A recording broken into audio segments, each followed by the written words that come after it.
Okay, I'm really looking forward to this for the Pandemic Baseball Book Club. Don Zminda wrote this great book. It's right here. And I read it fairly easily, fairly quickly for a couple of reasons. Number one, it's an excellent book. And number two, I know a little something about Harry Caray. Don, how's it going, by the way? Okay, Terence, how are you? I'm doing quite well. I grew up in the Midwest, South Bend, Indiana. We lived in Cincinnati, lived in Milwaukee, lived in Chicago a little bit. Yeah, that's kind of like Harry Caray territory, so to speak. And you know, Don, one of the first things I want to know, and I wrote a book about Hank Aaron here that just came out this year, and actually in May. And so this question is pretty much a question that was asked of me, and I'm going to ask it of you.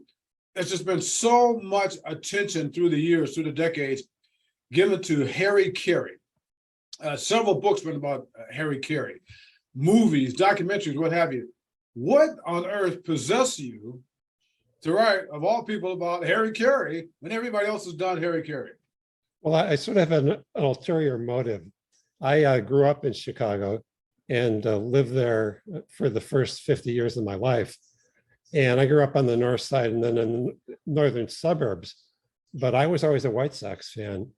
And I was, because I picked that up from my father, and I was a White Sox fan in a sea of Cub fans everywhere. And when I was a kid, it was a little bit easier because the White Sox were good and the Cubs were bad. But starting in the late 60s, things kind of got turned around. And then a city which had once, actually in the 50s, been dominated by the White Sox, was totally dominated by the Cubs. So in the 1970s, when the White Sox were really down and out, they brought in Harry Caray to be their broadcaster. And he really revitalized the whole franchise. The team was bad. They started getting good. They got all kinds of interest. That was where it was happening in Chicago. So all of a sudden, the White Sox were getting attention again. And Harry was really the hero. He stayed there for 11 years, and then he went to the Cubs. And as big as he was with the White Sox, it was nothing compared to what he became with the Cubs. They had the superstation. They had a rising team. He was going coast to coast on cable systems everywhere. He became this kind of intergalactic hero, I think. And to the extent that when I worked in sports broadcasting for a couple of decades for Stats Inc. Stats LLC was its later name. But I had most of my staff was kids in their maybe early 20s. And a lot of these people had no idea that Harry had ever even worked for anybody but the Cubs. Oh my God. They had no idea that he worked for even the Cardinals, much less the White Sox. So I thought, I got to tell the whole story. I got to set the record straight a little bit. And originally, my original idea was to talk about Harry in Chicago and about the transition from the White Sox to the Cubs. And then when I talked to the publisher, they said, well, why don't you just make it a whole biography? And I'm glad I did, because the Cardinal years were fascinating. And even his year with Charlie Finley in Oakland, that was interesting as well. So I ended up telling the whole story. And hopefully people who read the book will finally learn that Harry wasn't just a Cub guy. He worked for a number of teams. He was probably, he was the, I think I mentioned this in the book. He is the only broadcaster that I can think of who would have been a logical candidate to win the Broadcasters Award from the Hall of Fame for each of three teams, for the Cardinals, for the White Sox, or the Cubs. He was that influential and that important to those three franchises. He could have won that award for any of those teams. Yeah, you know, there are so many things in this book that I did not know about Harry Caray. And, you know, and I'm pretty close to Chip Caray, his son, and I'm based here in Atlanta, so I know Chip pretty well. His grandson, I should say, his grandson, Chip, does Atlanta Braves games now. I knew his father, Skip, who was also a Braves broadcaster. I worked in San Francisco at the San Francisco Examiner covering the Giants in the 80s. So I spent a lot of times in Arizona in Scottsdale, which is around the area where Harry would hang out with a few brews at the Pink Pony. So I know an awful lot about that story. But Don, the thing that I find so fascinating about your book, and so many things, there are so many things in this book I just did not know, and it was just fascinating to me. And you know, I'm going to go through a lot of these things, but right off the top of my head, I have to start with this. When we lived in Cincinnati, I grew up as a diehard Big Red Machine fan. And, you know, Big Red Machine, you had Jim McIntyre was a legendary announcer, and then he got fired, and then they brought in a guy named Al Michaels, who did pretty well, and then a guy named Marty Brenneman. I did not know until I read your book that the Reds had a chance. You know, I guess right before they got Al Michaels, I guess would have been. That's correct, yeah. That Harry Caray could have been the voice of the Big Red Machine. I don't know if that would have been good or bad, but I mean, that to me was amazing. Yeah, that would have been a totally different history. But yeah, he was quite serious about moving on, and Cincinnati was one of the leading candidates before the White Sox got him, and it just kind of fell through, and they got Michaels instead, and that worked out pretty well. Yeah, it did. You know, the structure of the book, and you know, Harry Caray, huge subject. So many ways ago, you mentioned all the teams he played for, and so many other things we're going to get into about Harry Caray.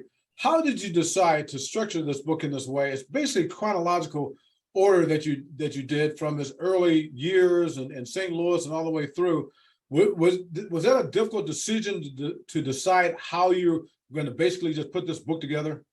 Well, I wrote the first chapter about how the Cubs finally won the World Series in 2016, and a lot of people felt really bad that Harry wasn't around to enjoy that. And in fact, Budweiser even did a commercial where they kind of put together some Harry sound clips and showed it over the video of the final out of the 2016 World Series with Harry describing it to kind of make people feel better about it. But then I decided to do it chronologically, in good part because his real story is really unknown. His childhood, how he got into broadcasting, his early struggles, his role in the development of baseball on the radio, and how he kind of grew with the popularity of baseball. A lot of that stuff involves things that very few people knew. Harry didn't help, I will say. Harry kind of created a myth about his own life.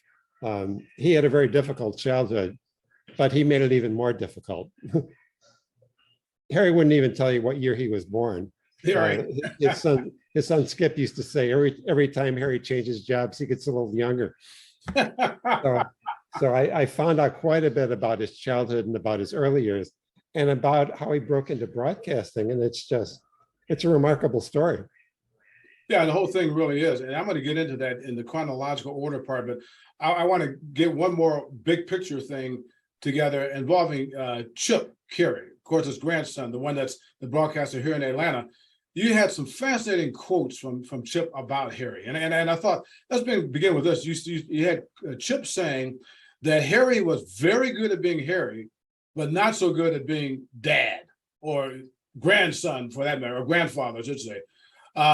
Talk about that, about how that relationship with Chip and Skip that did not exist for the most part. And then, of course, jumping ahead of the story, there was that time when that supposedly was supposed to happen, where Harry and the grandson Chip were supposed to team together with the Chicago Cubs, and of course, Harry died before that. That's right. That was going to happen the year that Harry died. They had set that up, and they were going to go to spring training together. And then Harry died in February, unfortunately. But I talked to Chip at some length about this, and it's amazing, and sad, really, what a neglectful parent and grandparent that Harry was for most of his life. Chip said that he was playing in a Little League game, and Harry came out to see the game. Harry didn't even know which guy was his grandson. And Chip, that really registered with Chip, and he felt really bad about it. And his father, Skip, kind of had the same experience with Harry. Didn't help that they were divorced when Skip was, I think, about 10 or 11 years old. But Harry didn't really maintain contact with the family very much. And I think with both Skip and with Chip, that got better toward the end of Harry's life. And I really think the person who really deserved the credit for that was his wife and widow, Dutchie, who Harry met and married in the late 1960s. And I talked to Dutchie as well. I believe Dutchie's still around. And she lives in the Palm Springs area, but Wow. she was probably, I would say, like 94 when I talked to her. And she was very lively. But Dutchie was a very family-oriented person. And I really think she had a big influence on Harry bringing back his family into his life. And fortunately, all that happened before Harry passed away, and he was able to repair his relationship with both Skip and with Chip.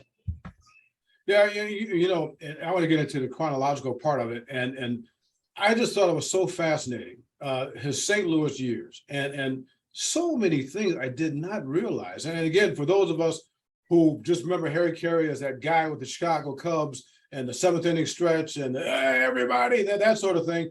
He had this whole other life or lives for the most part. One of his biggest lives, one of his biggest baseball lives in St. Louis. And I want to start with this. Again, what I did not know. I did not realize he was so huge in St. Louis, as you point out, that he had a nightly sports talk show. He also was a newspaper columnist, and he's doing Cardinal baseball. I mean, you can't get much bigger than that as a sports figure in one town, in particular a baseball town like St. Louis. Yeah, that's really true. One of the things that I kind of tracked in the book was the Sporting News in the spring every year. They would list the number of affiliate radio stations that each team had. And Harry came in with the Cardinals in 1945. And you could see year by year how that network grew. And by the time Harry left the Cardinals, their network of radio stations and affiliates in like 10, 11 states, I think, was more than twice as big as any other team. And a lot of that was due to Harry, just because he was so incredibly popular. There's another story in the book. This would have been like 1953, 1954. The Sporting News did a story about the Cardinals and Harry, and they went to a home game, and somebody went out into the parking lot and took pictures of the different states' license plates that had come to the game. And it was like almost half the states in America represented in that crowd. And a lot of that was due to Harry and his incredible popularity. Yeah, and Don, what ties right into that, which you talk about in the book, which I thought was just so fascinating, all these people he influenced and touched because of that reach of KMOX, one of which a future president named Bill Clinton used to listen to Harry Caray. You talk about future Cardinals like a Lou Brock and a Tim McCarver, and then those type of guys, and even a future great broadcaster and Bob Costas, who's listening to Harry Caray on the East Coast. I mean, that's incredible. Yeah, I talked to Bob, and he talked about it. I believe Bob's father was a gambler who was very interested in baseball, and because he was betting on the games. But they used to go out at night and get the radio outside so they could pick up out-of-state stations. And one of the things that helped Harry was that KMOX was a 50,000 clear channel station. And it went out to a lot of the country. It went out internationally.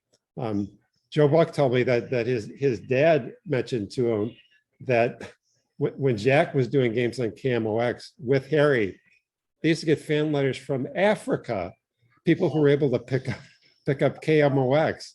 And you have to say, well, that was due to Harry and his incredible magnetism, the way he described the game, the way he would get the fan involved in the game. That was all to his credit. You know, you mentioned Jack Buck, and and again, I think I knew a little bit of this, but not as much as you put in the book, and the way you put it was fantastic. Perhaps the greatest, and I would flat out say the greatest baseball broadcasting team of all time. Had to be in St. Louis, 50s into the 60s, I guess. You had Harry Caray, Jack Buck, and Joe Garagiola. I mean, that's pretty good. So on the surface, that is good. But talk about behind the scenes about how they really didn't get along. I should say one guy didn't get along with the rest of the guys. And that just went on for years. Milo Hamilton, I forgot about Milo Hamilton. That's I mean, right. that's just incredible to think about. I mean, these are all-time great broadcasters. Yeah, and they all worked together. And at first, they worked together very well. Jack Buck, I think, had the best attitude toward Harry. He felt my time is going to come.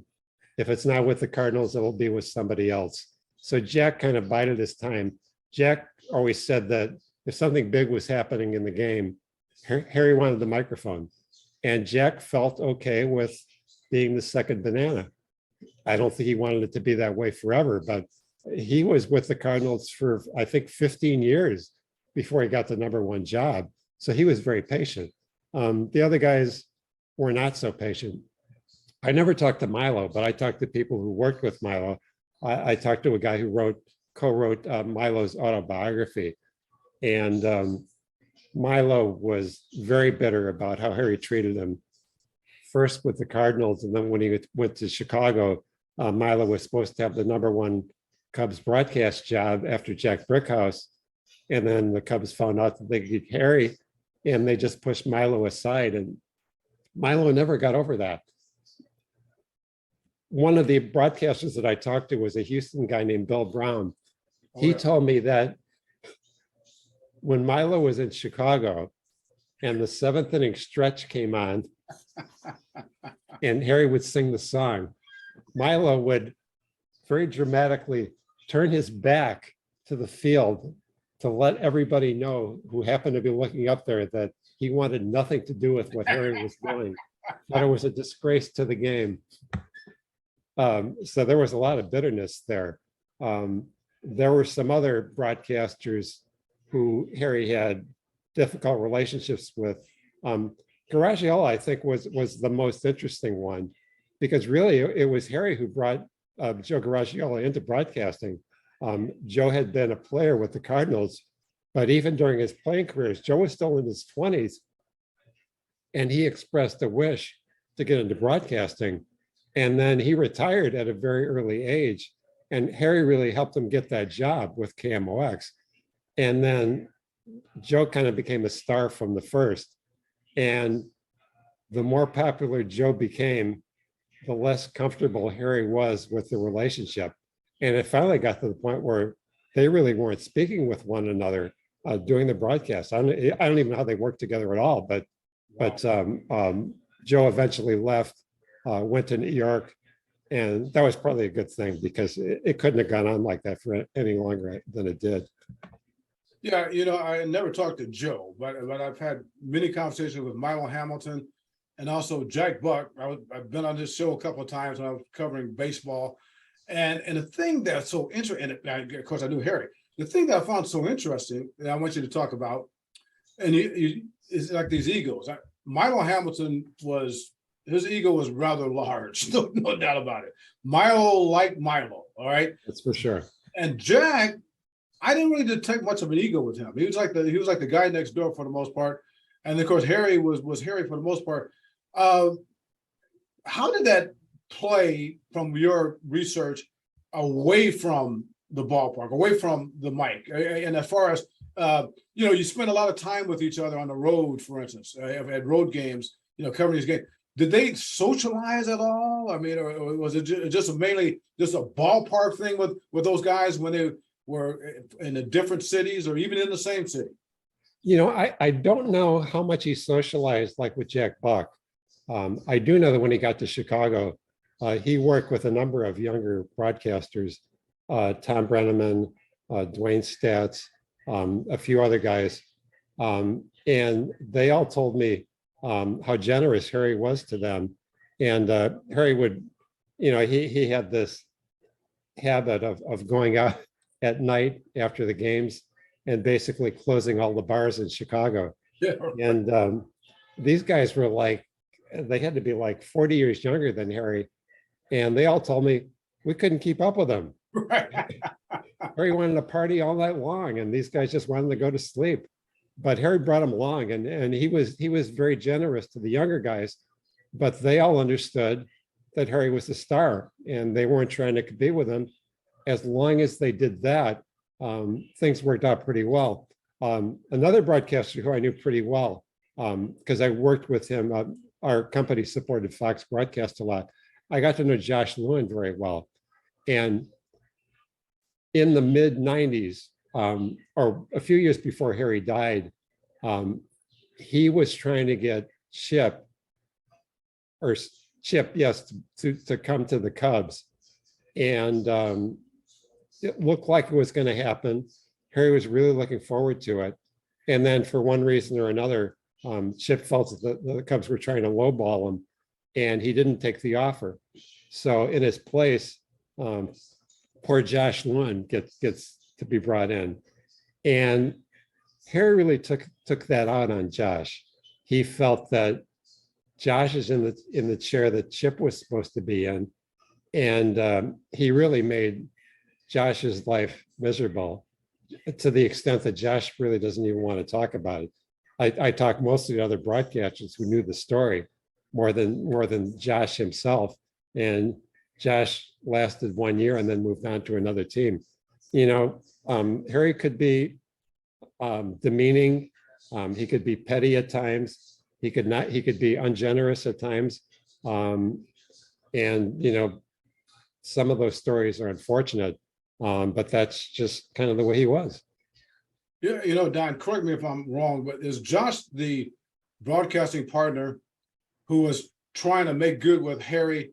And when his grandmother died, he went to Harry and said, "Tell that story." I thought that was a fascinating story, which shows you everything you want to know about what you're talking about here. With Harry can be a little petty, and here's a guy that's trying to be friends with Harry, telling him about the death of his grandmother. Yeah, well, that's a story I actually got from Steve Stone, who worked with Harry for a number of years. But again, Stone was the kind of guy who was fine being Harry's support person. He was the analyst. He let Harry be the star. He was fine with it. But Steve was there when Josh Lewin came in that year. And he told a story about how Josh is really trying to make this relationship work with Harry. So he tells this story about how his grandmother treasured Harry's broadcast and loved to listen to him, and what a big part of his life, part of her life, Harry was.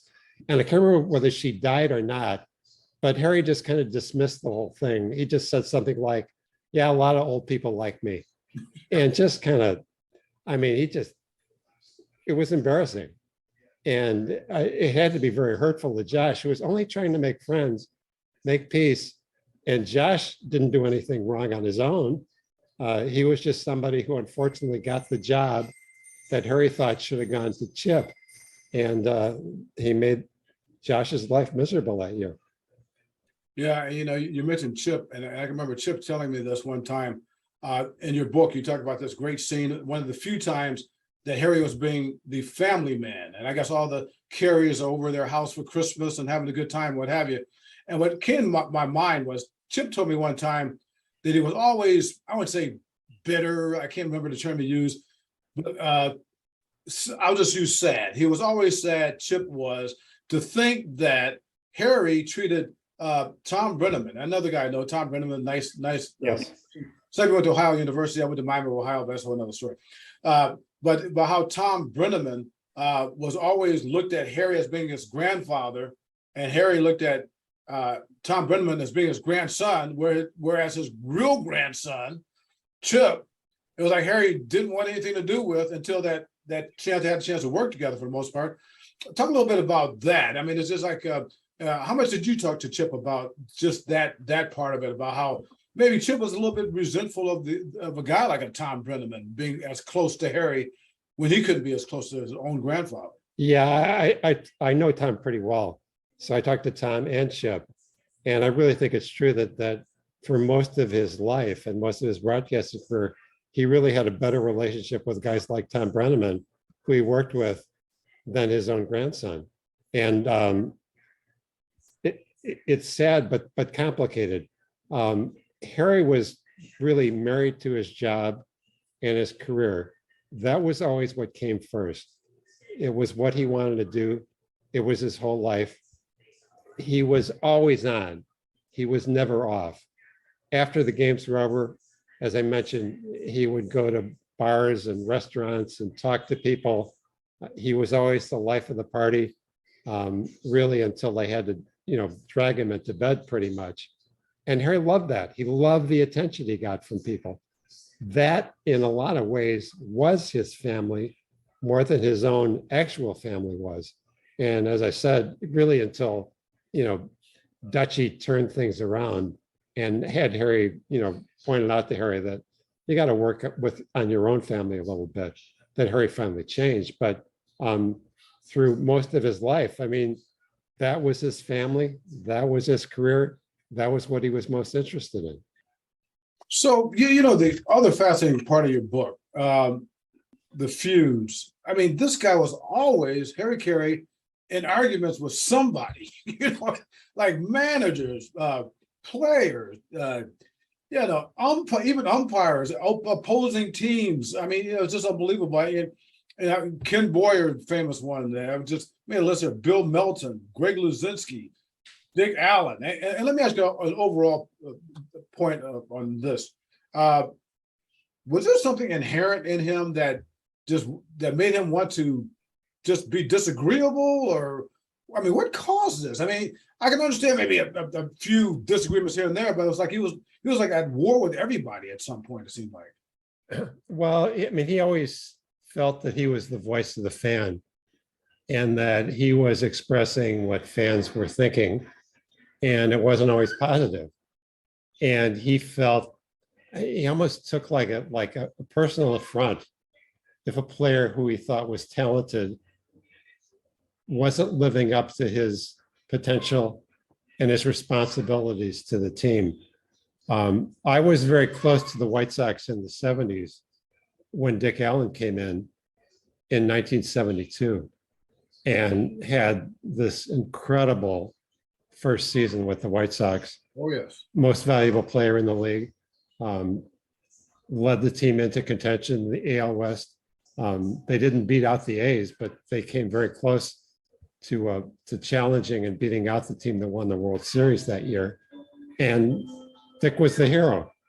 And Harry joined the bandwagon. He couldn't say enough good things about Dick Allen. But then the next year, Dick got hurt. The year after that, in 1974, Dick was clearly unhappy with what was happening with the team, even though he was leading the American League in home runs, and ended up leaving the team before the end of the season. And had a few incidents where he showed up late, missed batting practice. There was at least one occasion where he didn't show up until the game had started. And Harry was outraged by this and felt that Dick was letting the fans down. And it was like he took it personally.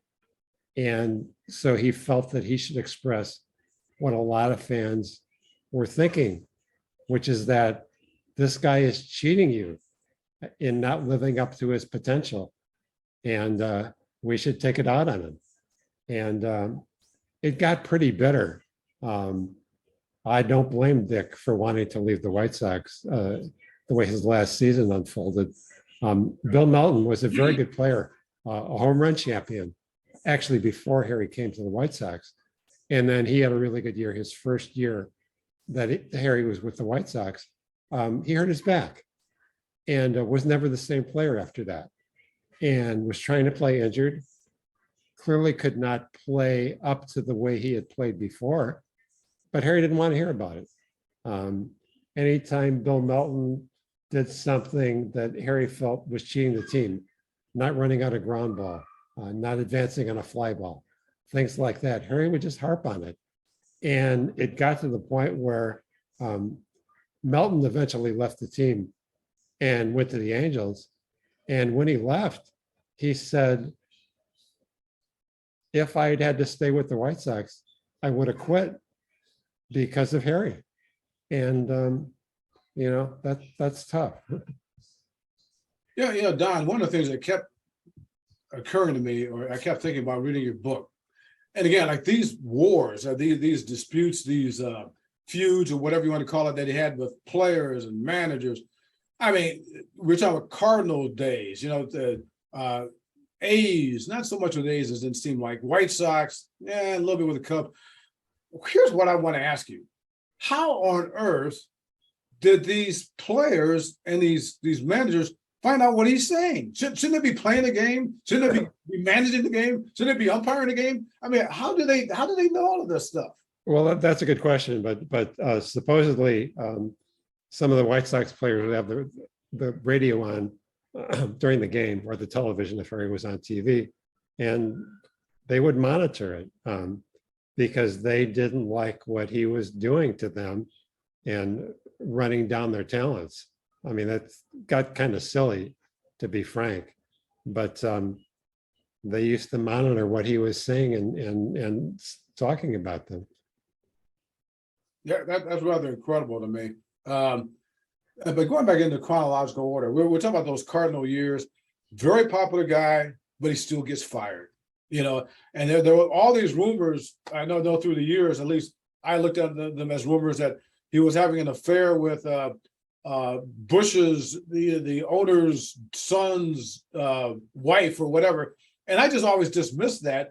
But from reading your book, it sounds like this was really true. Was it the real reason he got fired? I guess after the '68 season, right? Or 60. Yeah, that's right. Yeah. Well, it was actually after the '69 season, because they had been in the World Series in '68, and then had a tough year in '69.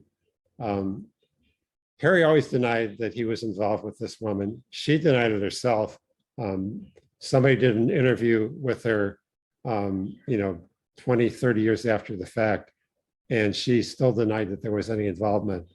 I talked to Grant DePorter, who's the guy who ran Harry Caray's restaurant in Chicago, and Grant always felt they were really not being honest, that there was something going on.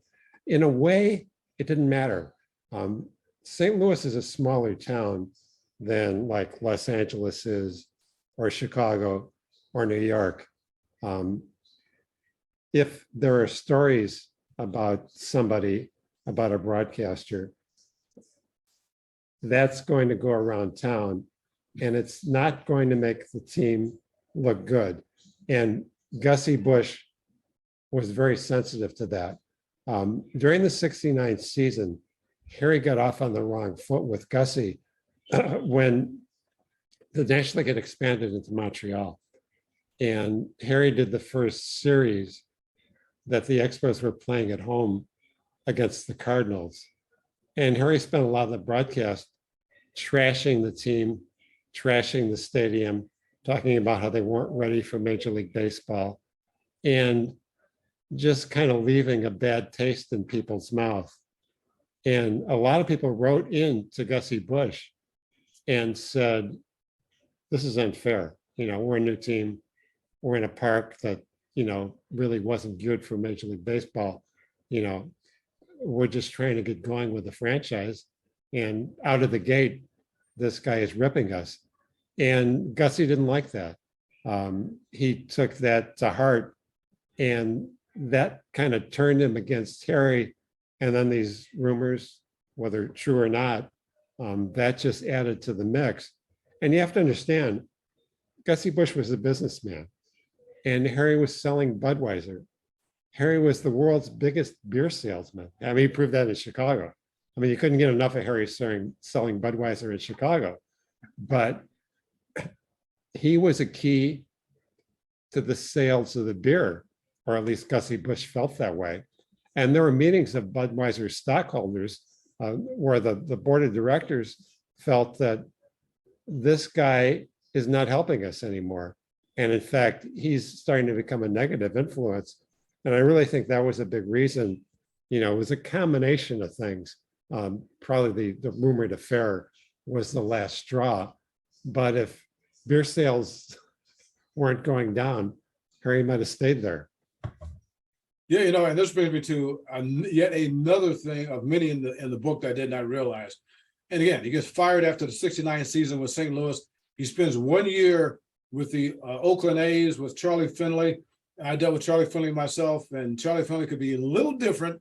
You can see that match going south real quick. Oh, yeah. On the other hand, you can see them getting along because they're both Mavericks. But here's what I didn't know. Not only he gets fired in St. Louis, but Gussie Busch wanted him back. I didn't know that. And then he leaves Oakland, maybe with a little push from Charlie Finley or whatever happened there. And yet Charlie Finley wanted him back years later. Talk about that. Yeah, well, it's true. I mean, I think pretty much everywhere that Harry worked, he had a very positive influence on attendance and on the attention the team was getting. Radio ratings went up, TV ratings went up, people in the stands, the attendance went up. That was really undeniable. I mean, he just had a way of kind of grafting onto a team, getting excitement going, bringing fans out to the park, making fans want to listen to the radio when the team was on or watching the games when they were being televised. And, you know, after he left, whatever circumstances that he left in, they realized what they were missing when he was gone. So they were willing to forgive and forget and wanted him back. But Harry, you know, his popularity kept growing.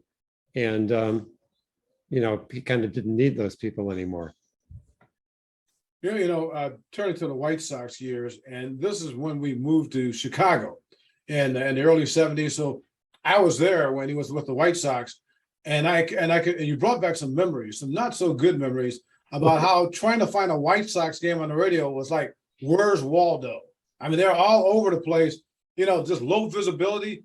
I mean, so he goes from this 50,000 watt station in St. Louis and a nothing radio station in Oakland to this nothingness in Chicago. We're across the bay, or across the bay, but across the way, you got WGN, this powerhouse with the Cubs.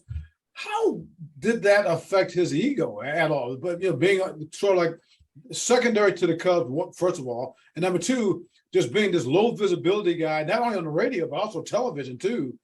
Yet he was very popular in that segment of Chicago with White Sox fans.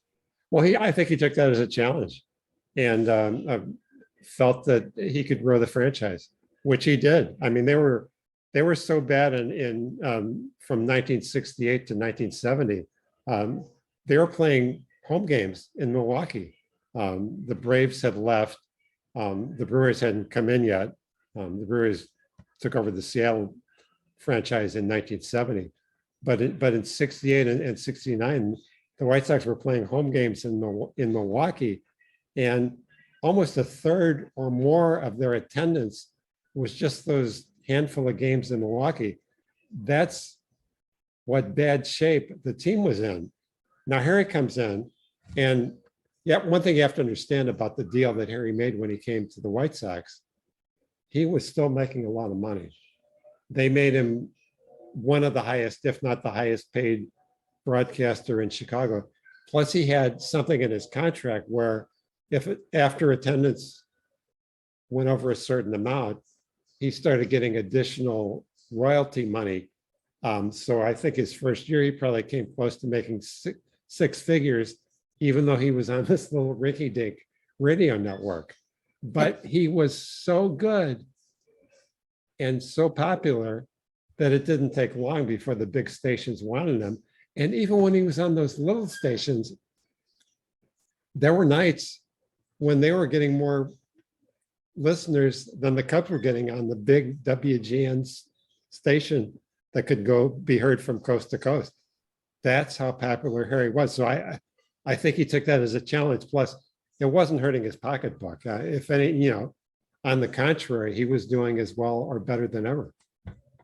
Yeah, you know, the other thing with the White Sox years I thought was fascinating, you pointed out very, very well, was his feuds with these owners. I mean, calling John Allen a stupid man. I mean, and then and him and Jerry Reinsdorf didn't get along. And the Bill Veeck thing, it's kind of hard to tell what was going on there. does that show you how powerful he was? I mean, I can't think of very many announcers who could consistently go after the owner, okay, and survive. That to me is amazing. Yeah, I mean, he was more popular than the team, and he knew it. I mean, he didn't fear the owner because he was the number one guy on the south side of Chicago. So, he was totally unfazed. And John Allen, who owned the White Sox prior to Veck, actually tried to fire Harry at the end of his final year owning the team. And as soon as Veck came in, brought Harry back. I mean, the Veck-Caray relationship is interesting because I don't think they were really friends, but they were both promoters. There was mutual self-interest involved there. And Veck could see what an effect that Harry had on the franchise. And I will tell you, I was a big White Sox fan. The 1977 team, they called them the South Side Hitmen. Harry had only recently moved to doing a lot of television games. What people don't know is that during almost all his St. Louis years, he was mostly a radio guy, very little TV. And with the White Sox, actually his first few years, he was radio only. So he starts doing TV and he becomes bigger than ever. And then in 1977, this improbably interesting and good team takes the field called the South Side Hitmen. And really the whole town went crazy. And I will tell you personally, I went crazy myself. I went to probably 40 to 45 home games that year. Wow. The second half of the year, I would go almost every night. And there was just so much excitement there and so much fun. Harry at the time was paired with Jimmy Pearsall, who was another crazy character. They got along very well. And they had a really good relationship. And it was just incredible fun. The whole thing with Harry singing "Take Me Out to the Ball Game," that started in 1976, well before he went to the Cubs. And, got the whole stadium involved.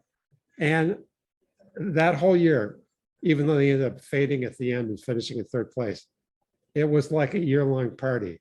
It was, even though the White Sox had won the World Series then, I will tell you, that is the most fun I have ever had being a fan. And a lot of that was due to Harry. It's undeniable. He had that gift. You know what? Before I turn, and we're going to close with the Cubs, I got to say this about the Jimmy Pearsall thing, because I remember listening to that combination. And I don't mean this to be funny, but it's the only way I can put it. Did that team work so well because they were both nuts?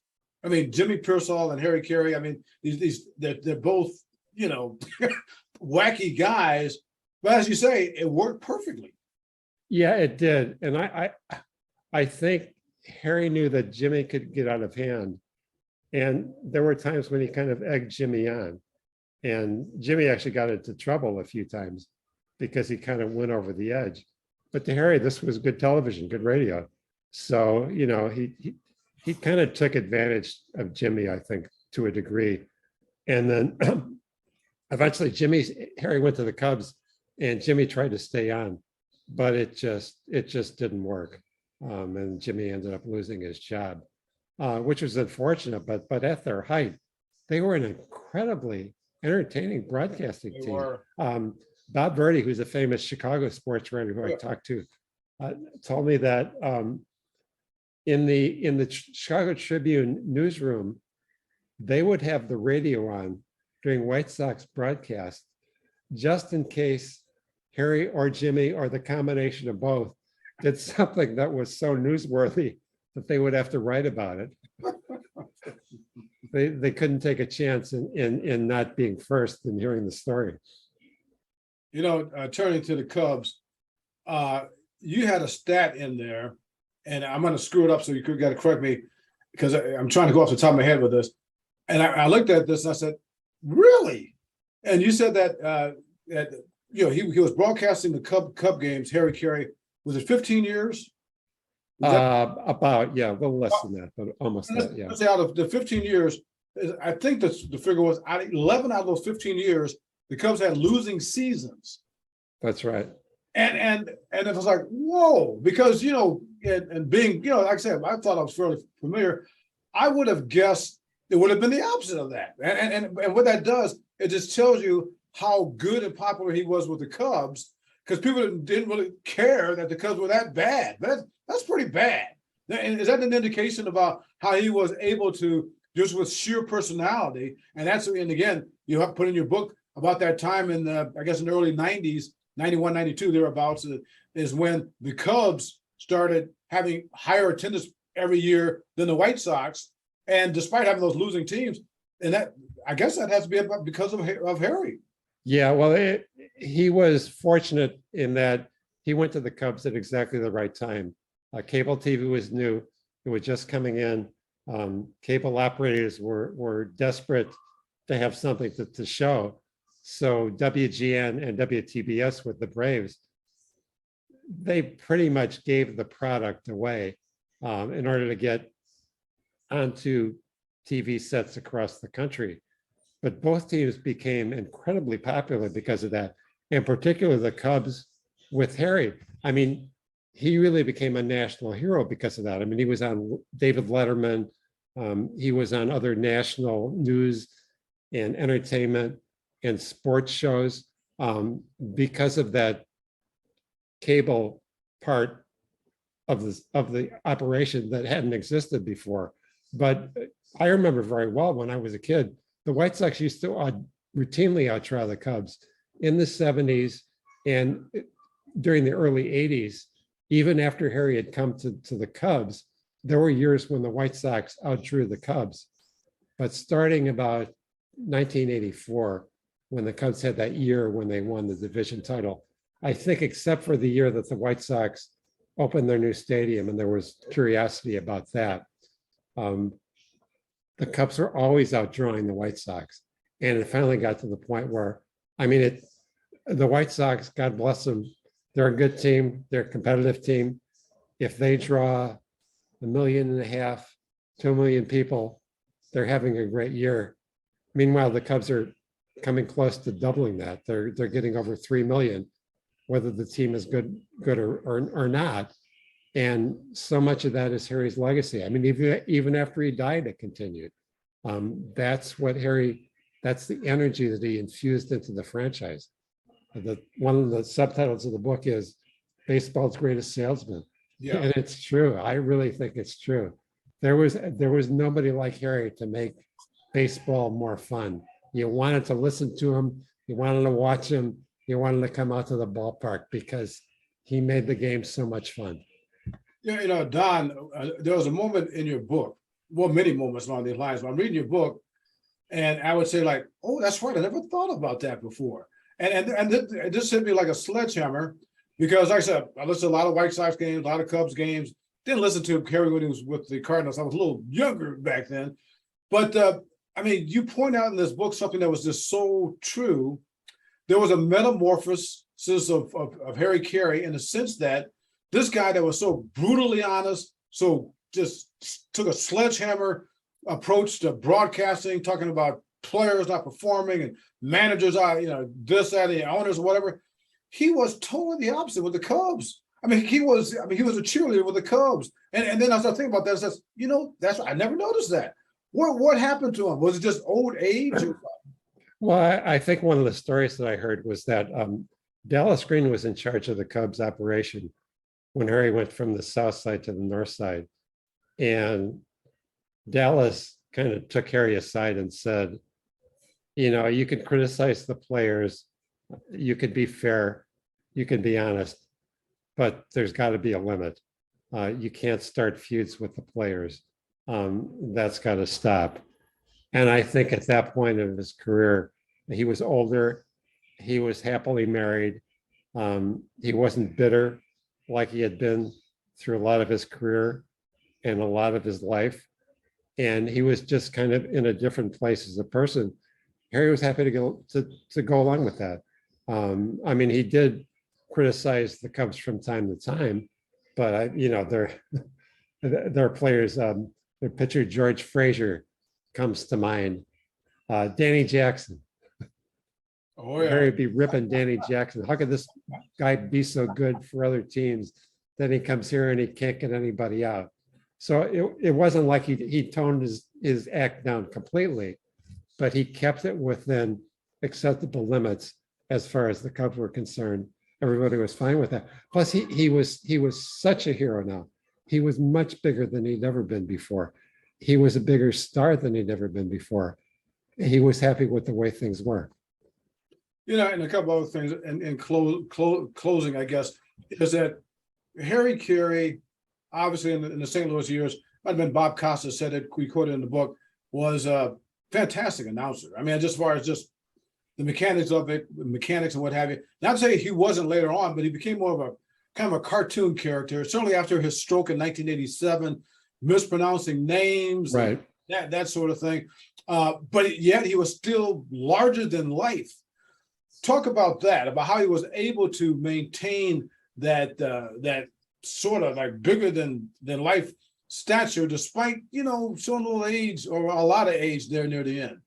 Well, I mean, he was so beloved that any criticism that he would get really just kind of rolled off his back. I mean, there were people in the Chicago press, particularly toward the end of his life in his final years with the Cubs, who complained a lot about his broadcasting, mispronouncing names, getting plays wrong, you know, losing his way, so to speak.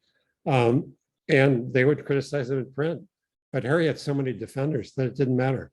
I mean, he really didn't care because he knew that he was so big and so popular that the criticism wouldn't affect him. And he was such a beloved figure by then that it really didn't matter. And in a way, a lot of people loved him even more because he was human. You know, he had fallibilities. They really didn't care. Yeah, you know, another fascinating thing too is that, again, being a Midwesterner like I am, I grew up in the 60s in South Bend, Indiana, listening to Chicago Cub games on WGN, and the voice of the Cubs was Jack Brickhouse. I mean, Jack, you didn't think anybody could be bigger than Jack Brickhouse. And I thought it was interesting in your book, I didn't realize this, that out of all of these problems that Harry would have with these big name broadcasters, that he and Jack Brickhouse got along. Right? And I find that a little different. Why was Brickhouse ever able to get along with him so well? Well, fortunately, they didn't work in the same place at the same time. I'm not sure it would have been that great a relationship if they had been covering the Cubs at the same time. I mean, you know, the stories about Milo, it's so sad. I mean, there were in the fourth inning, Harry would go from the TV to the radio side. Milo would cross over and do the TV for the middle innings. So they would have to walk past each other, and they would just either ignore each other or Milo would be shooting daggers at Harry with his eyes. I mean, that was such a toxic relationship. Finally, Milo got out of there, found a happier place in Houston, but that was not good. But Jack had been a big hero in Chicago for many years. Almost from the time that Harry got to the Cubs, he was as big as Jack Brickhouse had ever been. And within a few years, he was even more popular. He certainly wasn't threatened by Jack Brickhouse. And Jack was retired. He was happy. He was the elder statesman. So Jack didn't want to criticize Harry either. Yeah, that was pretty obvious. And I thought it was sad that personally, I've been an old Cubs fan from way back when they give the statue to Harry Caray, and then people complain about that. The old Cub diehards like me with Jack Brickhouse, and they say, "Oh well, we'll put hey Jack Brickhouse's famous sayings on the file." Yeah, that was sort of that was a little bit cheesy. And even with the statue thing, I mean, why not Ernie Banks? For goodness sake, you know, as beloved as Harry was, Ernie Banks was Mr. Cub. He should have been the one to have the first statue. I mean, I could see putting up a statue of Harry, but why wasn't Ernie Banks the first? That always bewildered me. Yeah. Might have bewildered Ernie a little bit too. Right. And the final question, and I guess this would be the most appropriate question of all. And you put in your book about how a lot of his colleagues won the Ford Frick Award. I think that's what you call it, for top broadcasters before Harry. I mean, Milo did, right? And then Jack Buck and Joe Garagiola and what have you. Yeah. And there's all kind of reasons for that. But from your analysis of the situation, and you studied a lot of broadcasters in addition to Harry Caray, obviously, where does Harry Caray rank in your mind among all-time great baseball announcers? And I'll put you on the spot. Out of the top 10, where is he? Is he in the top three, middle three, the bottom three? Where is he? Or top 10? Well, I really think if you had a Mount Rushmore of broadcasters, if there were four, you could debate whether Harry should be one of the four. But certainly if he had room for six broadcasters, I think Red Barber and Mel Allen in New York, because they really invented modern broadcasting. Vince Scully, of course, and then Harry, Jack Buck, Ernie Harwell. I really think those six are the six top ones. And I would hate to leave any of those six out of there, but certainly Harry belongs with the rest of those guys. You know what? I can't disagree with anything you just said. I like that list. And really got Ernie Harwell in there. Ernie was one of my favorites. Ernie was incredible. Wonderful man, too. Yep. We were talking with Don Zminda. Sorry about that. That's right. With this tremendous book here, The Legendary Harry Caray, Baseball's Greatest Salesman. And I'm going to tell you, it's a great read. I enjoyed it. I got notes all the way through here. Personally, for me, not only just to ask you. And I want to appreciate you taking the time being a part of this broadcast. My pleasure, Terence. Thank you. Okay. So I'll let them put it together on the other end, how they. Yeah, well, this is fun. I'm glad you came back and did a second half hour. Oh gosh, I wasn't gonna let it end. I had lots more questions. This was, like I say, I really enjoyed it. Matter of fact, I read most of it on the trip to and from San Francisco. So really, it was a great companion. You know, I keep finding more about Harry. I at some point it'd be nice to do a revised edition, particularly like some of the stories about his childhood. There's a lot there that can still be found out. Oh, yeah, and I tell you something else too. It's like this, I guess it's been a little bit on the dark side, but again, in the '80s when I covered the Giants, and are you familiar with the Pink Pony? Oh yeah, I've been there. Okay, well, Harry definitely was there many times, and I've seen him just stumble out of that place, and people begging him to call a cab or what have you, and wanting to drive himself or whatever. I mean, that wasn't a pretty sight. So that was not good. But on the humor side, I can remember many times on that catwalk at Wrigley Field, and as you know, the bathroom was at the other end of that long walk. So, and I used to say he's the only person who got cheered going to the restroom. Catwalk, and I don't think most of the people below knew he was going to pee. Really, it's really true. There'll never be anyone like him. No, not at all.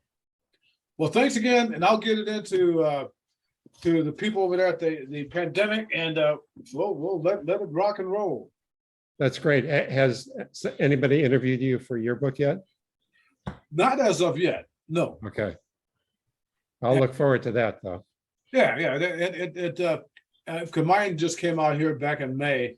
Yeah. So it's relatively new. How's your book been received?